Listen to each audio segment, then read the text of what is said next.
More pain we've seen this week, more propagandized narrative that floods our imagination with the thrill of violence.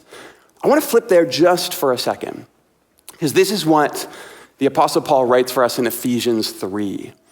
I pray that you, being rooted and established in love, may have the power, together with the Lord's holy people, to grasp just how wide and long and high and deep is the love of Christ, to know the love that surpasses all knowledge, so that you might be filled to the measure with the fullness of God.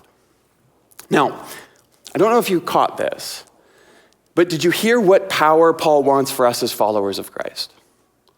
Because it wasn't political, and it wasn't economic, and it wasn't the power to fire your boss or make your kids behave. It certainly was not the power to force others to conform to your or our will. It was the power to grasp just how large the love of Christ really is.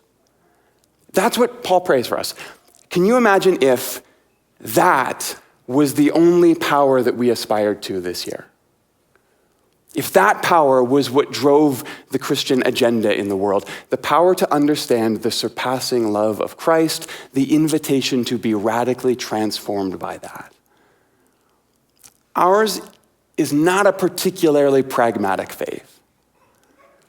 It shouldn't make that much sense politically. It should not find itself comfortably wed to power, because the path of peace is always the alternative to empire.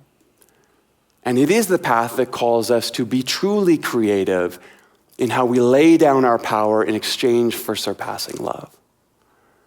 Today, we're going to look at a passage where Paul speaks at the Areopagus in Athens, and we're going to set ourselves up for a year where we are going to take some really big swings. We're going to try some really creative things together in the next 12 months. But maybe the most creative thing we can do in 2026, the most important thing to focus our imagination on this year, is just how grand the love of God is for absolutely everyone we encounter.